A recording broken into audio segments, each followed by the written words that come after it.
அரக்கு மாளிகை கதையின் தொடர்ச்சி. உள்ளத்தில் உற்சாகமும் மகிழ்ச்சியும் குமிழியிட்டால் காலம் இறக்கை முளைத்து வேகமாகப் பறப்பது போல் பிரமிப்பூட்டுவது இயற்கையே. ஆனந்த நிலையத்திற்கு மஞ்சுளா வந்து 3 வாரங்கள் ஆகியும் 3 தினங்கள் கழிந்தன போல் நாட்கள் விரைவாகச் சென்று விட்டிருந்தன.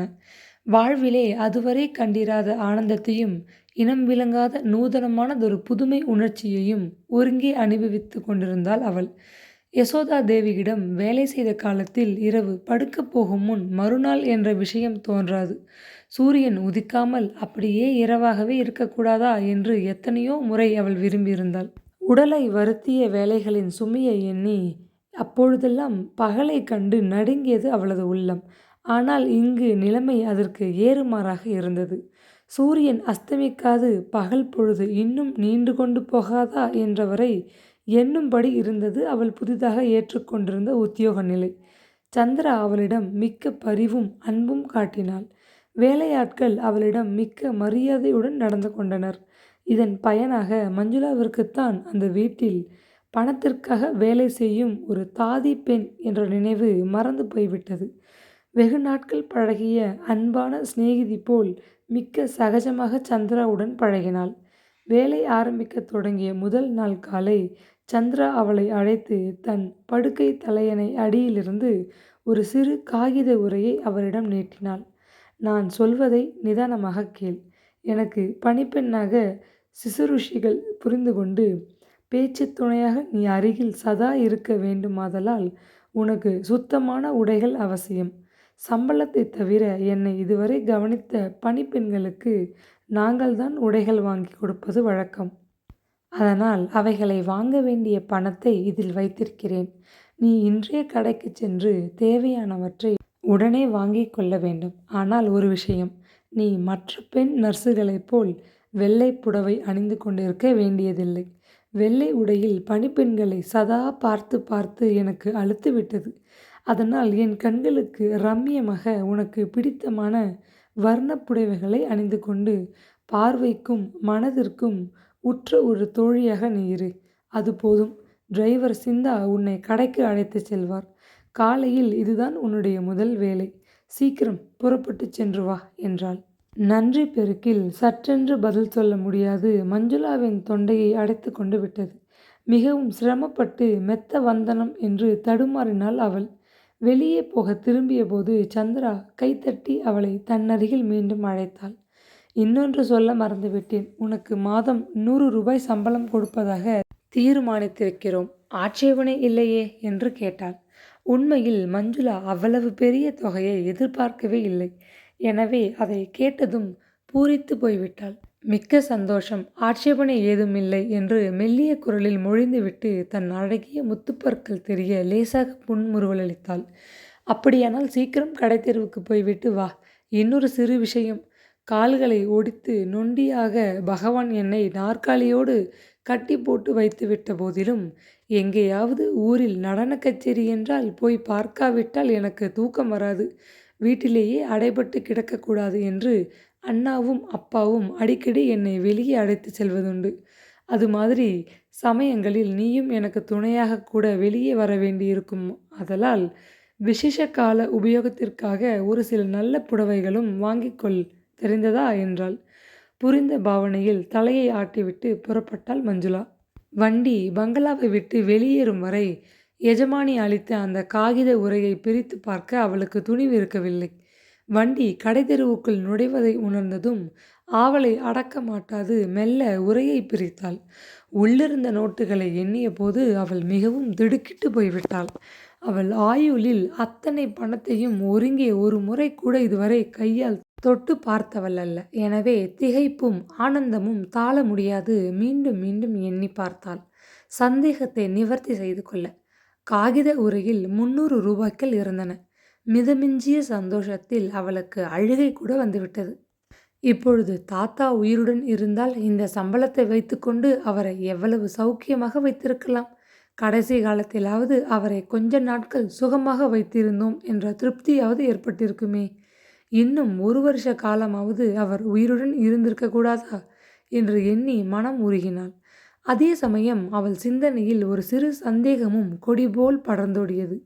தாத்தா உயிருடன் இருந்தால் இப்படி அவள் தெரு தெருவாக அலைந்து பிறர் வீட்டில் வேலைக்காரியாக அமர்வதை பார்த்து கொண்டிருப்பாரா? அல்லது அனுமதித்திருப்பாரா? ம்ஹும். பட்டினி கிடந்து 2 பேரும் செத்துப் போனாலும் சரி, படித்த பெண்ணி பிறர் வீட்டில் புடவை துவைத்து போடவாவது என்று கூச்சல் போட்டு தடுத்திருப்பார். அவரை குற்றம் சொல்ல முடியாது. அவர் பழங்காலத்து மனிதர். பிறரை மோசம் செய்யாது மானத்தோடு வேலைக்காரியாக உழைத்து வாழ்வதில் ஏற்றத்தாழ்வு ஏதும் இல்லை என்ற புதுமை கருத்து அவரது புத்திக்கு அப்பாற்பட்டது என்று பலவும் தனக்குள்ளே எண்ணி மனம் குழைந்து போனாள். கிழவர் சிந்தாமணிக்கு கடைத்தெருவில் எந்தெந்த சாமான்கள் எந்தெந்த கடைகளில் கிடைக்கும் என்பது மனப்பாடம் ஆதலால் அவள் கேட்கும் முன்பே காரை ஒரு பெரிய ஜவுளிக்கடை முன்பு கொண்டு நிறுத்தினார். அவ்வளவு பணத்தையும் ஒரே நாளில் செலவழிக்க மஞ்சுளாவுக்கு மனம் வரவில்லை. எனினும் எஜமானியின் உத்தரவை மீற முடியாதது. தனக்கு வேண்டிய ஆடைகளை வாங்கி கொண்டாள். வீட்டிற்கு வந்ததும் முதலில் அவற்றை சந்திராவிடம் காட்டி பாராட்டுதல் பெற்றுக்கொண்டு சந்தோஷத்துடன் தன்னுடைய அறையில் இருந்த பீரோவில் அடுக்கி வைத்தாள். விசேஷ தினங்களுக்கென்று அரக்கு பச்சை என்ற 2 வண்ணங்களில் பட்டுப்புடவைகள் 2ம் வாடாமல்லி வர்ணத்தில் காஷ்மீர் பட்டுச் சேலை ஒன்றும் வாங்கியிருந்தாள். அவைகளை தன் மீது வைத்து கண்ணாடி முன்னின்று பன்முறை அழகு பார்த்து மகிழ்ந்து போனாள். அவளால் நம்பவே முடியவில்லை. சென்னை நகரத்தில் பள்ளிக்கூடத்தில் நூல் நிலைய குமஸ்தாவாக இருந்தபொழுது 3 நூல் புடவைக்கு மேல் கதியற்று கிடந்த தனக்கு திடீரென்று ஏற்பட்டிருந்த வஸ்திர லாபத்தை எண்ணி எண்ணி சந்தோஷம் தாங்க முடியாது தவித்து போனாள். அவளுக்கு ஏற்பட்ட பரவசத்தில் அன்று அவளால் சாப்பிடக்கூட முடியவில்லை, தூங்கவும் முடியவில்லை. இதைவிட சந்திரா அவளிடம் நடந்து கொண்ட முறை மஞ்சுளாவை ஆனந்த சாகரத்தில் ஆழ்த்தி விட்டிருந்தது. தேவி பவனத்தில் இருந்த சமயம் ஒவ்வொரு நிமிஷமும் யசோதாவும் கைலாசமும் அவள் ஒரு வேலைக்காரி என்ற நினைவை அறிந்தோ அறியாமலோ உணர்த்தி கொண்டே இருந்தார்கள். ஆனால் இங்கே சந்திராவும் மற்றவர்களும் அவளை குடும்பத்தில் ஒருத்தியாக பாவித்து ஆதரவு காட்டினார்கள். கிரிதரன் வழியே வந்து தானே பேச முயற்சிக்கவில்லை என்றாலும் ஏதாவது தங்கையை பற்றி விசாரிக்க வேண்டும் என்ற சந்தர்ப்பம் ஏற்பட்டபோது எஜமானன் என்ற கோதாவில் தனது அதிகாரத்தை காட்டவில்லை. அந்த பங்களாவிலோ தோட்டத்திலோ இந்த இடத்தில்தான் அவள் போகலாம், இங்கே போகக்கூடாது என்ற கட்டுப்பாடு ஏதும் இருக்கவில்லை. சுதந்திரமாக சந்திராவின் அறையிலிருந்து சமையற்கட்டு வரை அவள் சுற்றி வந்து கொண்டிருந்தாள். ஒரு நாள் தவறி போய் பெரியம்மாவின் அறைக்குள் எட்டி பார்த்து விட்டாள். அது சமயம் அந்த அம்மாள் இரும்பு பெட்டியை திறந்து தமது நகைகளை அழகு பார்த்து கொண்டிருந்தாள். காலடி ஓசை கேட்டதும் படார் என்று இரும்பு பெட்டியை மூடிவிட்டு கண்களில் தீப்பொறி பறக்க அந்த அம்மையார் மஞ்சுளாவை விழித்து பார்த்தாள். ஏழை பெண் பணத்தையும் நகையையும் கண்களால் கூட பார்த்தறியாத அனாதை. பார்த்தால் கண்பட்டு விடுமே என்ற பயம் அந்த அம்மாளுக்கு. உன்னை நான் கூப்பிடவில்லையே, திடுதிடுவென்று என் உத்தரவு இல்லாமல் இந்த வீட்டில் எல்லா அறைகளுக்கும் நீ போகக்கூடாது தெரியுமா? எங்கள் வீட்டில் சாமான்கள் அங்கங்கே போட்டது போட்டபடி கிடக்கும். நாளைக்கு ஏதேனும் காணாமல் போனால் வீண் சந்தேகத்திற்கு நீ ஆளாவை, தெரிந்ததா என்று அதட்டினாள். மஞ்சுளாவுக்கு அவமானம் தாழ முடியவில்லை.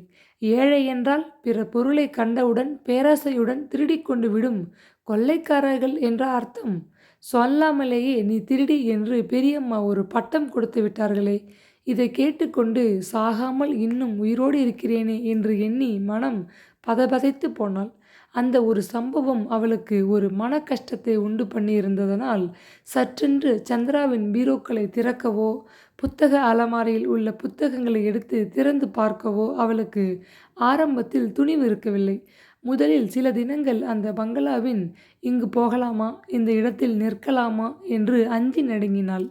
இந்தா என்னுடைய பீரோ சாவி, இதை நீ வைத்துக்கொள். எனக்கு வேண்டியதை உடனுக்குடன் எடுத்து கொடுக்க உன்னிடம் இது இருப்பது நல்லது என்று எஜமானி நம்பிக்கையுடன் தன் சாவி கொத்தை அவளிடம் கொடுத்தபோது மஞ்சுளாவிற்கு அந்த பொறுப்பை ஏற்க பயமாகத்தான் இருந்தது.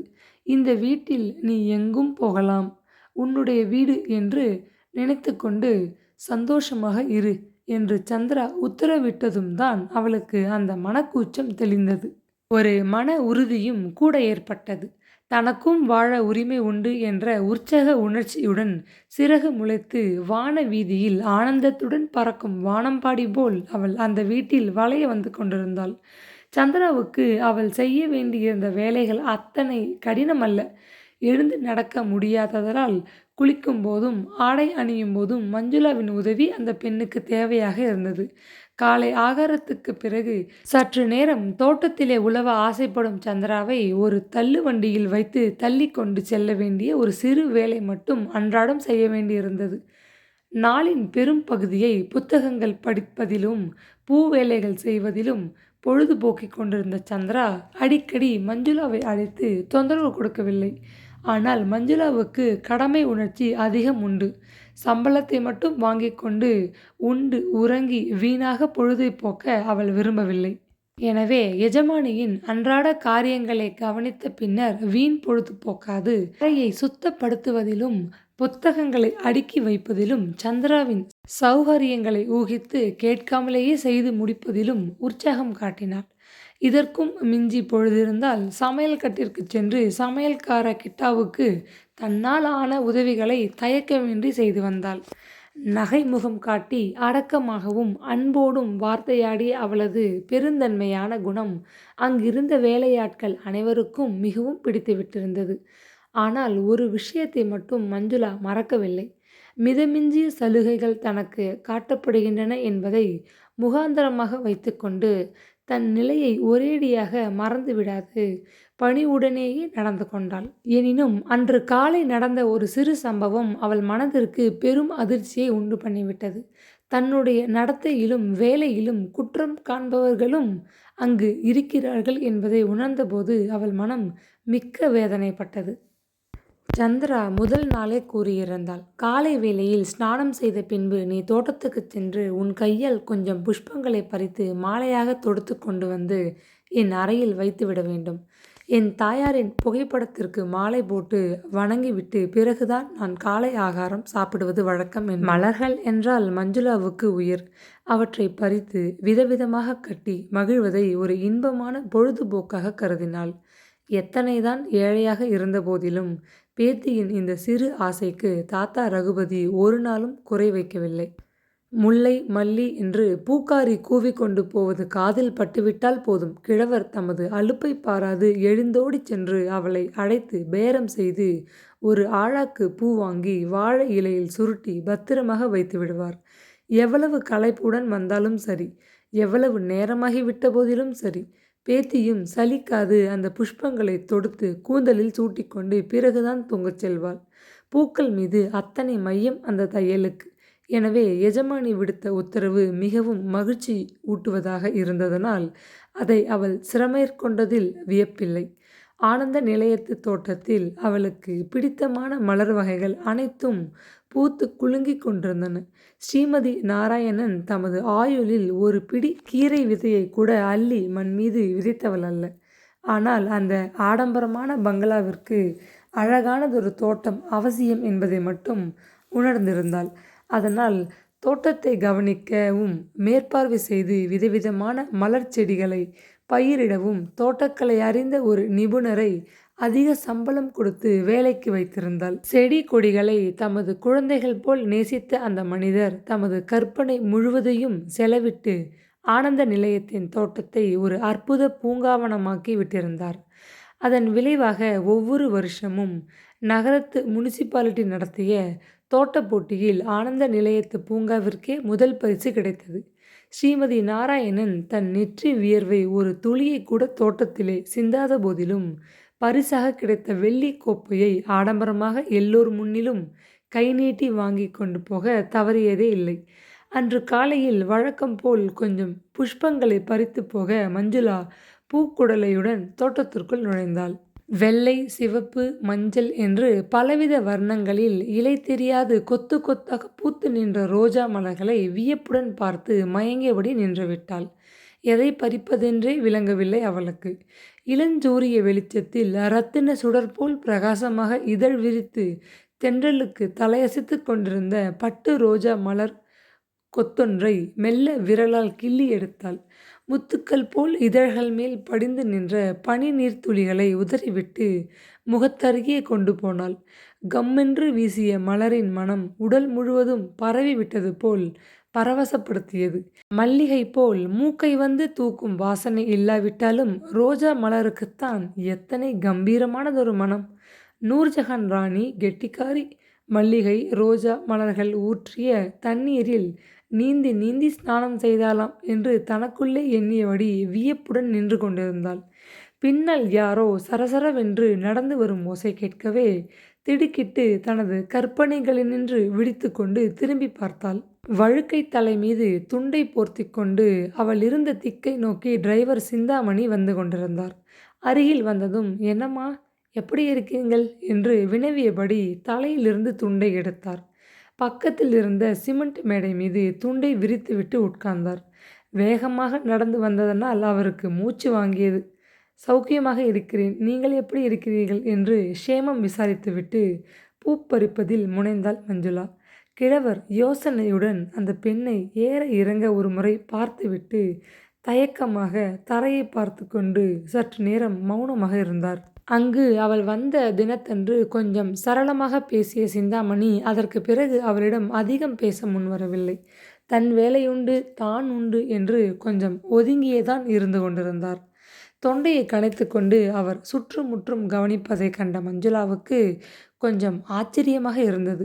ஏதோ பெரிய விஷயம் சொல்ல மனிதர் பூர்வ பீடிகை போடுகிறார் என்கிற வரை அவளுக்கு விஷயம் விளங்கிவிட்டது. ஆனால் என்ன சொல்வதற்கு கிழவர் இப்படி பேச ஆரம்பிக்க தெரியாது திண்டாடுகிறார் என்பது மட்டும் அவளுக்கு விளங்கவில்லை. சிந்தாமணி பலமாக பன்முறை இரும்பிவிட்டு, அம்மா, குழந்தை, உங்களை விட வயதில் பெரியவன் நான். உலக அனுபவம் அதிகம் உடையவன். எனவே உங்களுக்கு ஒரு சிறு விஷயம் சொல்ல விரும்புகிறேன் என்றார். மஞ்சுளாவிற்கு ஒன்றும் புரியவில்லை. தனது கருவிழிகளை வியப்புடன் விரித்து அவரை கூர்ந்து நோக்கினாள் பதிலுக்கு. இந்த வீட்டில் 2 எஜமானி அம்மாக்கள் இருப்பதனால் குழப்பத்தை தவிர்க்க வேலைக்காரர்களாகிய நாங்கள் ஸ்ரீமதி நாராயணன் அவர்களை பெரியம்மா என்றும் சந்திரா அம்மாளை சின்னம்மாள் என்றும் கூப்பிடுவது வழக்கம். சின்னம்மா மிகவும் தயால குணமுடையவர்.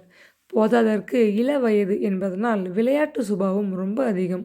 உங்களை அவர்களுக்கு மிகவும் பிடித்து விட்டிருக்கிறது. ஆனால் என்று கிழவர் நிறுத்திவிட்டு மேலே சொல்ல தயங்கினார். ஆனால் என்ன என்று பதட்டமாக கேட்டாள் மஞ்சுளா சிறிது கோபத்துடன். இந்த வீட்டில் நான் பல வருஷங்களாக வேலை செய்து கொண்டிருக்கிறேன். ஸ்ரீமான் நாராயணனை அடிநாளிலிருந்து எனக்கு நன்றாக தெரியும். கிரிதரனும் சந்திரா அம்மாளும் நான் எடுத்து வளர்த்த பிள்ளைகள்தான். ஆனால் என்ன இருந்தாலும், எத்தனை நெருங்கி பழக சந்தர்ப்பம் இருந்தபோதிலும் நான் இந்த வீட்டில் ஒரு வேலைக்காரன்தான் என்ற நிலையை மட்டும் மறந்ததில்லை என்று கூறிவிட்டு நிறுத்தினார் சிந்தாமணி. மஞ்சுளாவின் முகத்தில் குப்பென்று ரத்தம் ஏறிக்கொண்டது. உடல் முழுவதும் அனல் பற்றி கொண்டு விட்டது போல் அவமானத்தால் பற்றி எரிந்தது. இந்த கிழவர் என்ன சுற்றி வளைக்கிறார்? சந்திராவுடன் நான் நட்புரிமை பாராட்டி பழகுவது இவருக்கு பார்க்க பிடிக்கவில்லை போலும். நேற்று வந்தவள் நெருங்கி பழகுகிறாளே என்ற பொறாமையா என ஒரு கணத்தில் பலவும் அவள் உள்ளம் அடுக்கடுக்காக எண்ணிவிட்டது. பதிலளிக்காது கோபத்துடன் உதட்டை கடித்து கொண்டு நின்றாள். பெரிய மனிதர்களுடன் பழகும்போது பாம்புடன் பழகுவது போல் நாம் ஜாக்கிரதையாக இருக்க வேண்டும். இன்றைக்கு ஓஹோ என்று தலையில் தூக்கி வைத்துக் கொள்வார்கள். நாளைக்கு திடீரென்று கீழே போட்டு மிதித்துவிட்டு போவார்கள். ஆனால் நாம் ஒரே ரீதியாக நம் நிலைமையை மறக்காது பட்டும் படாமலும் பழகி வந்தால் எந்தவிதமான ஆபத்தும் ஏற்படாது என்று கூறி முடித்தார். இதை கேட்ட மஞ்சுளாவுக்கு கோபத்தினால் நெஞ்சு படபடவென்று அடித்து கொள்ள தொடங்கியது. முகம் இரத்தமென சிவந்து போயிற்று. அதற்கு மேல் அவளால் பேசாது இருக்க முடியவில்லை. நான் ஒரு முட்டாள் பெண் என்று எண்ணிக்கொண்டு மறைமுகமாக இப்படி பேச வேண்டாம். உங்களைப் போல் பரந்த உலக அனுபவம் எனக்கு இல்லாவிட்டாலும் 10க்கு 1 பஞ்சம் வந்து விடவில்லை. சின்ன எஜமானியுடன் மிகவும் சிநேகிதமாகி நான் அவர்களிடமிருந்து பரிசுகளையும் பணத்தையும் வாரி கட்டிக்கொள்ள வேண்டும் என்று பேராசை எனக்கு கிடையாது. வேலைக்காரியாக இந்த வீட்டிற்கு வந்திருப்பதை ஒரு நாளும் மறந்துவிட மாட்டேன். நீங்கள் ஒன்றும் தனியாக எனக்கு புத்தி சொல்ல வேண்டாம். என்னை காப்பாற்றிக் கொள்ள எனக்கு தெரியும் என்று படபடவென பேசினாள்.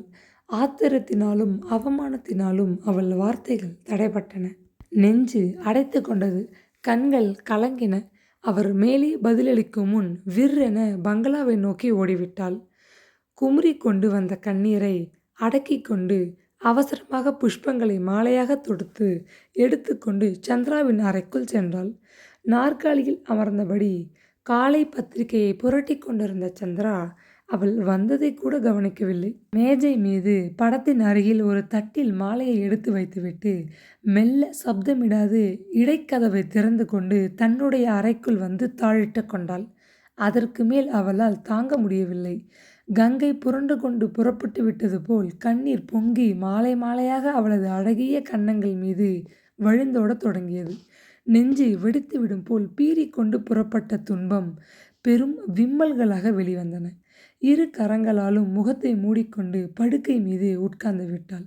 கிழவர் சிந்தாமணிக்கு அவள் எந்தவித தீங்கும் செய்யவில்லையே, ஏன் அவர் இவ்வாறு அவள் மனம் புண்பட பேச வேண்டும்? எங்கு போனாலும் யாராவது ஒருவர் உருவத்தில் துன்பம் அவளை ஏன் பின்தொடர வேண்டும்? ஏன்? மஞ்சுளா எவ்வளவு நேரம் அழுது கொண்டிருந்தாலோ தெரியாது. கிர் என்று மின்சார மணி காதை பிளந்து விடும்படி பலமாக ஒலித்தது. திடுக்கிட்டு எழுந்து விட்டாள். கண்ணாடி முன் ஓடி தன் அலங்கிய கூந்தலை கோதி சரிபடுத்தி கொண்டாள். அழுதது தெரியாதிருக்க லேசாக முகப்பவுடரை கொஞ்சம் பூசிக்கொண்டு புதிதாக மறுபடி சிறியதாக குங்குமப்பொட்டு ஒன்றை வைத்து கொண்டாள். பரபரப்புடன் கதவை திறந்து கொண்டு எஜமானியின் அறைக்குள் ஓடி வந்தாள். சந்திராவுக்கு பிறர் விஷயங்களில் தலையிடும் பொல்லாத குணம் ஏதும் கிடையாது. மஞ்சுளாவின் வாடிய முகத்தையும் சிவந்த கண்களையும் கண்டபோது அவள் நெஞ்சு துணுக்குற்று விட்டது. ஆனால் ஏன் அழுதாய் என்று விசாரிக்க முன்வரவில்லை. பிறரிடம் சொல்லிக் கொள்ள முடியாத எத்தனையோ துன்பங்கள் பெண்களின் பிறப்புரிமையாக யுகயுகமாக இருந்து வருகின்றன. பெண் ஜென்மம் அவைகளை அழுது அழுதுதானே ஆற்றிக்கொள்ள வேண்டும். வற்றாத அன்பும் கருத்தும் வாஞ்சையும் காட்ட அன்புக்கு மிக்க அண்ணனும் தந்தையும் இருக்கும்போது செல்வத்தின் சுகத்தின் நடுவே உட்கார்ந்து கண்ணீர் வடிக்க அவளுக்கே பல காரணங்கள் இருந்தன. அப்படி இருக்கையில் ஏழை பெண் மஞ்சுளா யாருமற்ற அனாதை. எத்தனையோ துன்ப நினைவுகள் அவள் கண்களை கலங்கச் செய்யலாம். அவைகளை பற்றி பிறரிடம் எடுத்துச் சொல்லி ஆறுதல் அடைய முடியாத இரகசியங்கள் இருக்கலாம். அதை பற்றி துருவி கேட்க நமக்கென்ன உரிமை என்று எண்ணியபடி பத்திரிகையிலிருந்து தலையை நிமிர்த்தாது, ஒன்றுமில்லை, ஒரு விஷயம் உன்னிடம் கூறத்தான் மணியை அடித்தேன். நாளை வண்டிக்கு அப்பா சித்தி முதலியோர் வெளியூரிலிருந்து வருகிறார்கள். அதனால் நாம் வழக்கத்தை விட சற்று முன்னதாகவே எழுந்து அவர்களை வரவேற்க தயாராக இருக்க வேண்டும் என்றாள். பிறகு ஏதோ நினைத்து கொண்டவள் போல் மஞ்சு இங்கே வா என்று அன்பாக அழைத்தாள். மஞ்சுளா அவள் அருகில் நகர்ந்து நின்றாள். ஆனால் இன்னமும் தலையை நிமிர்த்தி எஜமானியை பார்க்க அவளுக்கு துணிவிருக்கவில்லை. பத்திரிகையை மடித்து அப்பால் வைத்துவிட்டு நிமிர்ந்து உட்கார்ந்து கொண்டு சந்திரா தொண்டையை கனைத்துவிட்டு, மஞ்சு, உன்னிடம் நான் ஒரு சிறு உதவியை எதிர்பார்க்கிறேன். நீ கட்டாயம் மறுக்கக்கூடாது. நாளை காலையில் சித்தி இங்கே வந்ததும் புதிதாக வேலைக்கு வந்துள்ள உன்னை பற்றி விசாரிப்பார்கள். நீ கங்கம்மா அத்தைக்கு ஏதோ உறவு, அதனால் அவர்கள் இங்கே உனக்கு உதவியாக இருக்க அனுப்பி வைத்தார்கள் என்று ஒரு பொய்யை சொல்லப் போகிறேன். சித்தி உன்னை தனியே இதை பற்றி கேட்டால் நீயும் ஆமாம் என்று சொல்லிவிடு. இந்த உதவி எனக்கு மிக முக்கியமானது, மறுக்க மாட்டாயே என்று குழைவாக கேட்டுவிட்டு அவள் கரத்தை அன்போடு பற்றி கொண்டாள். மஞ்சுளா திடுக்கிட்டு போய்விட்டாள். பொய்யா சொல்கிறீர்கள்? அது தவறாயிற்றே. இல்லாததை கற்பித்து சொன்னால் அனாவசியமான கஷ்டங்கள் ஏற்படுமே. மேலும் எனக்கு வீணாக பொய் சொல்ல பிடிக்காதே என்று பயத்துடன் குழறினாள்.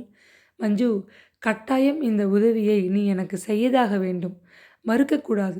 எனக்கு செய்யும் பணிவிடைகளில் இதுவும் ஒன்று என கருதி நீ பயப்படாமல் எனக்காக ஒரு சிறு பொய்யை சொல்லிவிடு. உனக்கு அதனால் எந்தவிதமான ஆபத்தும் ஏற்படாது. ஆனால் நீ இவ்வாறு சொல்லாவிட்டால் எனக்கு தான் பெரிய ஆபத்து ஏற்படும் என்றாள். மஞ்சுளாவிற்கு ஒன்றும் புரியவில்லை.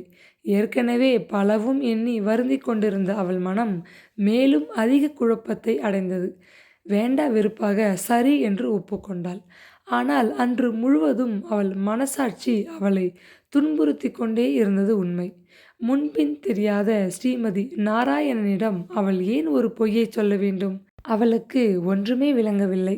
ஆழந்தெரியாத ஒரு ஆற்றிலே காலை வைத்துவிட்டோம் என்றதொரு பயங்கர உணர்ச்சி அவள் உள்ளத்தை உலுக்கத் தொடங்கிவிட்டது.